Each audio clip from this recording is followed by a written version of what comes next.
दोस्तों नमस्कार। दोस्तों सोनम वांगचुक जो एक एजुकेशनिस्ट हैं, जो एक इन्वायरमेंटलिस्ट हैं, वो पिछले 17 या पिछले 18 दिन से भूख हड़ताल पर बैठे हुए हैं। उनकी डिमांड क्या है? उनकी डिमांड एक्चुअली ये पूरी चीज़ पहले स्टार्ट हुई थी कॉकरोच जनता पार्टी से। कॉकरोच जनता पार्टी ने भारत में एक नीट पेपर के प्रोटेस्ट को लेकर उसमें उन्होंने एक आंदोलन चालू किया। अब जो कॉकरोच जनता पार्टी की जो संस्थापक हैं अभिजीत दीपके, उसकी शायद उसे लगा होगा कि मेरी उतनी क्रेडिबिलिटी नहीं है और लोग उसको उतने जनता उनको जानती भी नहीं है, इसलिए उन्होंने सोनम वांगचुक जो एक देश में जाने माने फेस हैं, उनकी जीवनी के ऊपर एक पूरी की पूरी पिक्चर बन चुकी है, 3 इडियट। हालांकि वो सारा कुछ झूठ है, सारा कुछ झूठ है। उस पिक्चर में दिखाया गया है कि जो फुनसुक वांगडू थे उनके नाम पर 400 पेटेंट है, जबकि सोनम वांगचुक के नाम पर एक भी पेटेंट नहीं है। 3 इडियट में दिखाया जाता है कि सोनम वांगचुक एक गरीब के बेटे हैं, फुनसुक वांगडू एक गरीब घर के बेटे हैं, जबकि रियल में सोनम वांगचुक एक अमीर परिवार के बेटे हैं। उनके पिता कांग्रेस के एमएलए रह चुके हैं। तो पिक्चर और रियलिटी बिल्कुल डिफरेंट है, लेकिन लोगों ने सोनम वांगचुक को फुनसुक वांगडू से अटैच कर दिया और इसी का सोनम वांगचुक जो है फायदा उठा रहे हैं आज तक। अच्छा दोस्तों, अब चूंकि देखिए ये वो जो प्रोटेस्ट कर रहे हैं वो एक नोबल कॉज है, इसमें तो कोई दो मत नहीं है कि छात्रों को पेपर लीक जैसी घटना से मुक्ति मिलनी चाहिए। मैं स्वयं जब अपने जमाने में मैं छात्र था, पेपर लीक के कारण कई बार प्रेशर में रहा हूं। मैं सोनम वांगचुक की इस मांग तक मैं उनके समर्थन में खड़ा हूं।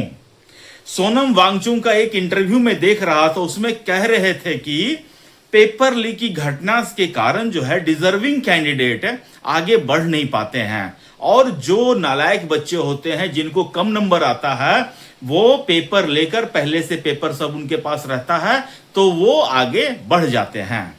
तो मैंने कुछ दिन पहले सोनम वांगचुक के लिए एक वीडियो बनाया था, लेकिन शायद मेरी पहुंच उतनी नहीं है कि मेरी बात उन तक पहुंच जाए। सोनम वांगचुक से मैंने कहा था कि सोनम वांगचुक, आप जब इस मुद्दे को उठा ही रहे हैं तो एक मुद्दा और इसमें जोड़ दीजिए, बहुत सारे लोग आपके समर्थन में खड़ा हो जाएंगे। वो मुद्दा है कि कोई भी बच्चा जिसका 0 नंबर आता है या जिसके निगेटिव मार्किंग आते हैं वो डॉक्टर या इंजीनियर न बन पाए, इस बात का भी आप विरोध कीजिए और इसके लिए भी आप प्रोटेस्ट कीजिए। समझ रहे हैं ना?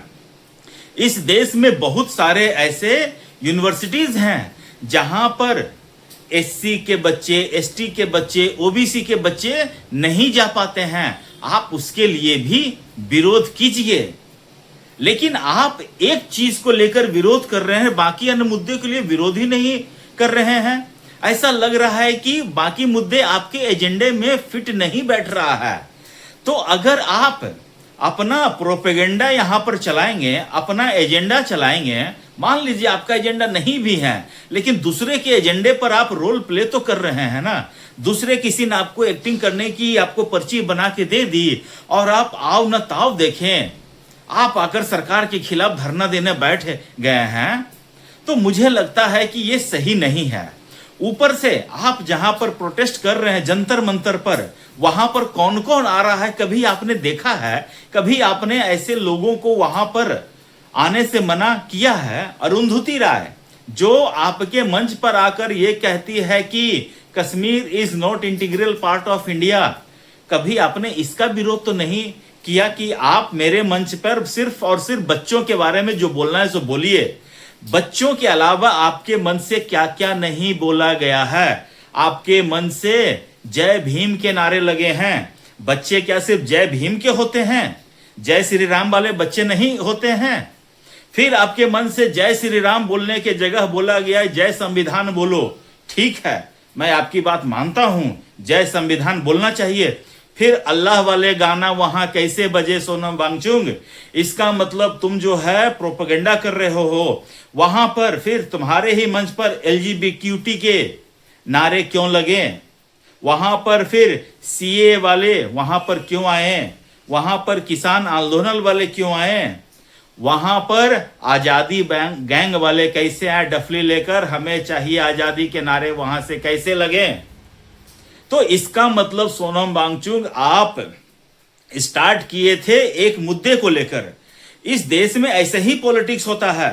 जो घटिया राजनीति आज सोनम वांगचुक के कंधे पर रख के की जा रही है, हम अपने आंखों से ऐसे पहले आंदोलन देख चुके हैं। अरविंद केजरीवाल का आंदोलन 2011 में हूबहू ऐसे ही था। हम लोग पूरी की पूरी देश की जनता करप्शन से, स्कैम से परेशान थे, कांग्रेस के भ्रष्टाचार से परेशान थे। उस समय अरविंद केजरीवाल आता है, कहता है कि हम आपको इन सब चीजों से मुक्ति दिलाएंगे, जन लोकपाल बिल लाएंगे। जन लोकपाल बिल आने से बहुत कोई भी आदमी किसी को भी जेल में डाल देंगे, कोई ये नहीं होगा। और जब अरविंद केजरीवाल को लगा कि उसकी उतनी क्रेडिबिलिटी नहीं है, भीड़ नहीं आ रहे हैं, तो उन्होंने एक अन्ना हजारे जैसे साधु आदमी को फ्रंट पे रखा, उनसे आमरण अनशन करवाया, तब जाकर लोगों में मोबिलाइज हुआ। आज वही अरविंद केजरीवाल देखिए, कौन सा भ्रष्टाचार का आरोप उस पर नहीं लगा है। सोचिए तो जरा, अरविंद केजरीवाल का आज के समय में चेहरा देखकर आपको उसके चेहरे पर थूकने का मन करेगा? नहीं करेगा तो बताइए। वो केजरीवाल जो कांग्रेस के स्कैम से परेशान होकर आंदोलन कर रहा था, आज कांग्रेस के साथ ऐसे हाथ खड़ा करके उसके साथ सरकार बनाया है, सरकार चला रहा है। और कई इंटरव्यू में आप देखिएगा, अरविंद केजरीवाल बेशर्मी से कहता है कि हमारे जमाने में तो मनमोहन सिंह सबसे ईमानदार आदमी थे, जबकि मनमोहन सिंह को ही गालियां दे देकर वो अपनी आंदोलन चलाया करता था। तो इस तरह से हमने देखा है अपनी आंखों से। तो अब इस तरह के लोग अगर प्रोटेस्ट कर रहे हैं, अगर भूख हड़ताल पर बैठ रहे हैं, तो इनके लिए सिंपैथी तो कहीं से आ ही नहीं सकता है। जो अपना मंच दूसरों को दे दिए हैं, दूसरे मंच आजादी वाले आ रहे हैं, अरुंधति राय आ रही हैं, कांग्रेस वाले जा रहे हैं, आम आदमी पार्टी वाले जा रहे हैं, और ये सब जानता है कि सोनम वांगचुक अभी कुछ दिन पहले तक जेल में थे, उनके ऊपर एनएसए लग चुका है, जेल से निकलकर सीधा आंदोलन में पहुंचे हैं। ऐसे लोग के लिए कल को तो जेल से कोई भी फिर आंदोलन शुरू कर देगा, बोलेगा कि मोदी जी इस्तीफा दीजिए, नहीं तो हम आमरण अनशन कर देंगे। ये सोनम वांगचुक जो है नीट पेपर लीक के मुद्दे बनाकर मोदी सरकार को ब्लैकमेल करने की कोशिश कर रहा है। मैं कहता हूं कि मोदी सरकार ने एक्शन ले लिया, नीट एग्जाम जो है बिना किसी पेपर लीक के दोबारा संपन्न हो गया। अब जो रही बात उसमें लूप होल्स को ढकने की बात, तो it is a continuous process. मैं खुद धर्मेंद्र प्रधान का उतना बड़ा समर्थक नहीं हूं। धर्मेंद्र प्रधान के खिलाफ मैंने कई वीडियोस में उनके खिलाफ आवाज उठाई है, लेकिन अगर आप मोदी सरकार को भूख हड़ताल के आड़ में ब्लैकमेल करेंगे और विपक्ष का प्रोपेगेंडा आप चलाएंगे, वामपंथ का प्रोपेगेंडा वहां पर चलाएंगे, तो इसका समर्थन देश का कोई भी आदमी नहीं करेगा। मुझे याद है दोस्तों, अफजल गुरु के लिए ये नारे लगाते थे, तुम कितने अफजल मारोगे हर घर से अफजल निकलेगा। आज क्यों नहीं कह रहे हैं? आज तो पूरे देश में ऐसे लहर फैला रहे हैं कि सोनम वांगचुक 17 दिन से भूख हड़ताल पर हैं, इनकी हालत में खराबी है, कुछ दिन और वजन गिर चुका है। दोस्तों, हम हिंदू समुदाय से आते हैं। हमारे यहाँ एक कीड़ा भी अगर हमारे पैर के नीचे आ जाता है तो हमें तकलीफ होता है कि वो कीड़ा हमारे पैर के नीचे आ गया है, उसे कुछ होना नहीं चाहिए। हम किसी की जान लेना नहीं चाहते हैं।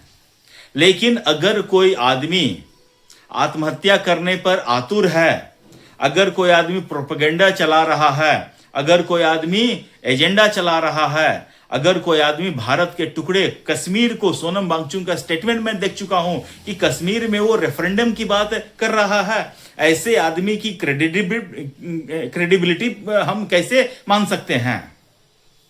तो इस आंदोलन के लिए, सोनम वांगचुक के लिए मेरा कोई समर्थन नहीं रहेगा। हां, अगर जो मैंने 2 कंडीशन बताए हैं, मेरा सोनम वांगचुक को समर्थन करने का सिर्फ और सिर्फ 2 कंडीशन। पहला कंडीशन नंबर 1 कि सोनम वांगचुक आकर ये कहे कि हाँ 0 नंबर वाला और नेगेटिव नंबर वाला भी डॉक्टर या इंजीनियर नहीं बनेगा, इसके ऊपर भी वो सरकार पर दबाव बनाए। दूसरा, सोनम वांगचुक के मंच पर जितने भी ऐरे गहरे नत्थु खैरे आए हैं, सब के लिए सोनम वांगचुक क्या माफी मांगेंगे कि हाँ मेरे मंच का गलत उपयोग हुआ है, ऐसा नहीं होना चाहिए था, इसके लिए हम क्षमा प्रार्थी हैं। अगर सोनम वांगचुक ये 2 लाइन कह देते हैं तो मैं भी उन्हें अपना समर्थन देने को तैयार हूं। दोस्तों, आपको क्या लगता है? आप कमेंट करके जरूर बताइए कि सोनम वांगचुक का ये एजेंडा है, प्रोपेगेंडा है, या फिर छात्रों की आड़ में ये मोदी सरकार को ब्लैकमेल कर रहे हैं। कमेंट करके बताइए। और दोस्तों, अपना ख्याल रखिए, स्वस्थ रहिए, मस्त रहिए। नमस्ते, जय श्री राम।